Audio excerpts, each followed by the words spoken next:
Remote Control Calibration Tutorial. Calibration of the remote control is required when the following situations occur. The first type, app prompts that the remote control is invalid or toggle the remote sensor, a red number appears.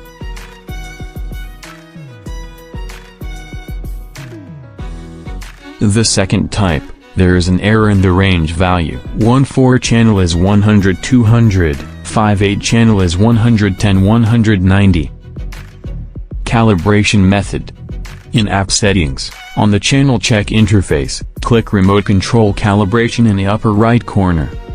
Calibrating, all buttons and joystick, move the joystick to the maximum range, and click to confirm.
After finishing the calibration, app may prompt that the remote control is not in the default position, and you need to adjust the button to the default position.